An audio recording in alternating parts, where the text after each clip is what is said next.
from the Russia, and he has got plenty of support reverberating around ring B here. His opponent is Robert Okaka, 26 years of age, the man from the Kenyan hit squad. In the round of 16, he produced a terrific display to beat Youssef Rafi of Tunisia with a third round stoppage. Used those long arms to soften the man up to the body, dropped him in round 2, 2-8 counts in round 3, and then the contest was waved off. Round 1. So this is action in the 80 kilogram light heavyweight division between boxers from Russia and Kenya. The man wearing red is Russia's Dzhambulat Bizhamov, the tournament number 3 seed, 24 years of age, and in the World Championships in 2021 in Belgrade, he was a silver medalist in the 75 kilogram middleweight division. Took continental silver in the same middleweight in the same city 3 years later. Here he is up at 80 kilograms, one win away from returning to the medal stages of a major international competition. His opponent, wearing blue, participated in the World Championships in Tashkent, lands a good left hook to the body. It's been a terrific run through to this quarter-final stage because he beat the experienced figure of Anton Vinogradov of IBA Estonia in the round of 32 before that third round stoppage over Tunisia's Youssef Rafi. Oh, what a jab, my goodness. Robert Okaka shooting it up from the belt line and landing with a massive gap in between the two. Really does use straight punches well. You can see from the breadth of the man's shoulders and back, and then his length of arm, that straight punches, unsurprisingly, are a significant part of his armory. Looking to overcome that gap by getting into mid-range is Bizhamov. Oh, right hand was a solid shot driven in by Okaka. Inaccurate with the overhand right there. Came back on a rather circuitous route as well. But again, to close the gap, you're going to have to possess fast feet. I hope that you can get in and out before another shot uncoils from those seemingly everlasting arms of Robert Okaka. But he's taking it to him and working well to the body with uppercuts underneath is Bizhamov.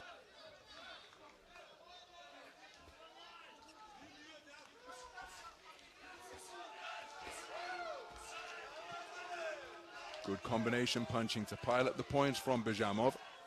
And he's the busier boxer through the first round. Okaka trying to quicken his feet and get himself into his punching range, which won't necessarily be punching range for Bizhamov. There's a good scoring jab to the body. Can he get back to establishing that punch, which has served him so well in the tournament so far?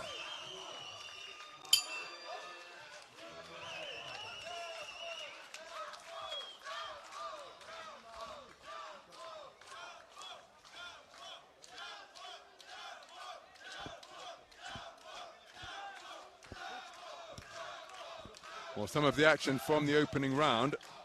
There was an early jab from Okaka, but thereafter, the man in red was able to get busy at short and mid-range, touching shots underneath. On a 10-8 round, I think is particularly harsh. My goodness, a 10-8 round. Yes, I can understand why it's Bizhamov's round, but 10-8 I do find rather surprising.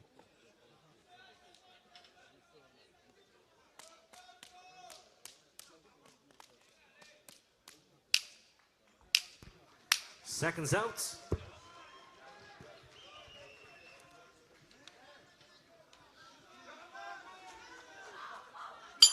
Round 2. So moving to the second round, Dzhambulat Bizhamov taken the first round unanimously. One of the court scorecards returned a 10-8 verdict.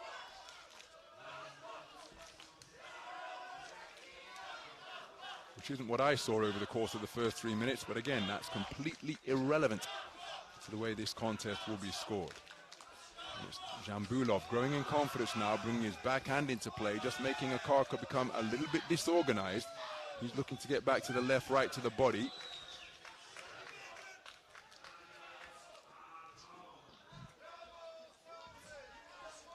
Beautiful use of the left hand from Bizhamov.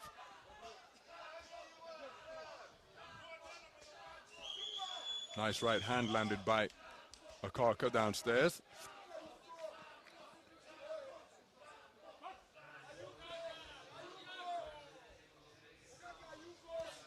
Along with the attempted right cross was Okaka, left hook.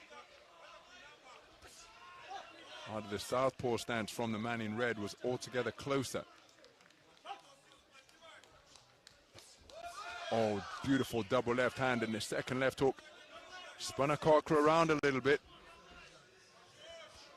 He's continuing to switch his feet, but he's having success out of this port-sided stance is Bizhamov.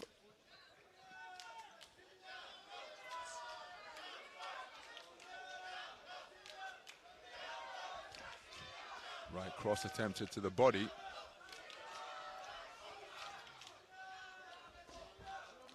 Same shot once again for Okaka. But I think his corner imploring him to be busier. He's spending an awful lot of time on the perimeter of the boxing ring. The presence as the man in front of him continues to switch his feet. Now he's back in the orthodox stance, but the presence of Bizhamov making life pretty difficult for Robert Okaka. Now he's back as a southpaw boxer, Bizhamov. Orthodox once again and scores with a good left hook downstairs.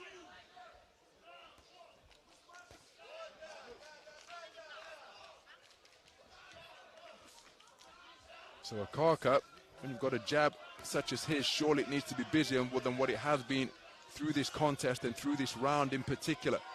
It needs to be more incessant, more insistent. Because when he does use that lead left hand, either whether it lands or whether it doesn't, it serves as a real deterrent, or at least something to be negotiated and negated for his opponents to get inside it. And I can tell you that just to the right of my commentary position here, his corner team were turning their palms up to the night sky at the open-air Dubai Duty-Free Tennis Center. Because I think they're trying to find out what is going on with the approach of Robert Okaka, because it's impossible to score that round for him because he didn't produce enough point-scoring punches and he took up rather negative ring position. At least that's how I see it when compared to the more varied and the greater number of successes enjoyed by Okaka. Excuse me, enjoyed by Bizhamov. I do think 10-8 is particularly harsh from judge number 4. I suppose all we can say is that they're consistent, because I don't think the first round was a 10-8 round in any way, shape or form. Seconds out. And they've scored the second the same way, which I do think is a rather harsh verdict on the Your third and final round of Robert Okaka. So we move into the third and final round. And with cries of Russia, Russia reverberating around the stands here at the Dubai Duty-Free Tennis Center, it is the man in red who is in a comfortable position here now. He is a heavy-handed straight puncher, is Okaka, so Bizhamov will be wary of that and won't want to run onto anything that could prove to be a contest-ending combination. And again, Okaka has got to be busier than he's currently being, because he's got 4 scores of 20 points to 18 against him, and one of the judges has returned 2 10-8 verdicts after 6 minutes of boxing. It's Bizhamov who is just asserting himself once again, and he's backed Okaka back into the corner, and then he's keen to wrap his man up in a clinch to get himself out of that confined position. Not quite sure whether Okaka was hurt early, but it's not been the same positive display that we've seen earlier on in the tournament. Robert Okaka from the Kenyan hit squad. Of course, the opponent can have an awful lot to do with that, but there's a right hand over the top from Okaka, perhaps his best backhand of the entire contest. But Bizhamov keeping his composure.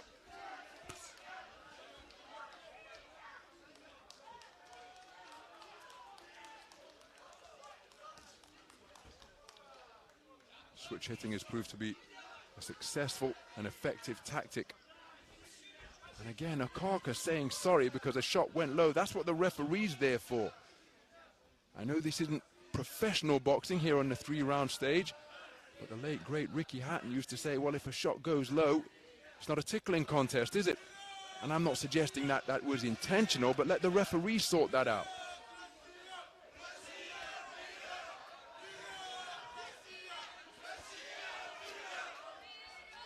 So Okaka is trying to get some punches put together here now. But he needs a knockout.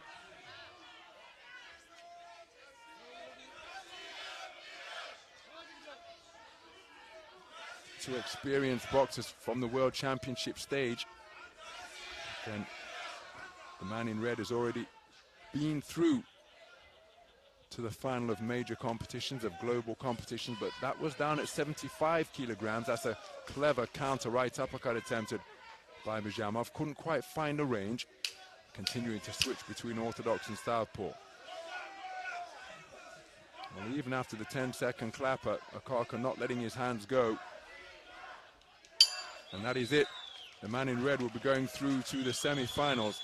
Robert Okaka with a very good performance over the course of the tournament in the round of 32 and 16, but just not able to get it going tonight against Dzhambulat Bizhamov. His corner were asking for more, but perhaps he had given everything, has given everything that he's had to give tonight. But we didn't really see much evidence of the long, strong jab or the booming overhand or straight right. But again, that could have been because Dzhambulat Bizhamov just made him a little wary to let his hands go. It's Bizhamov who will be going through. Ladies and gentlemen, on ring B, your winner by unanimous decision. In the red corner, advancing to the semi-finals from Russia, Dzhambulat Bizhamov. So Dzhambulat Bizhamov, a unanimous points decision victory over Robert Okaka of Kenya.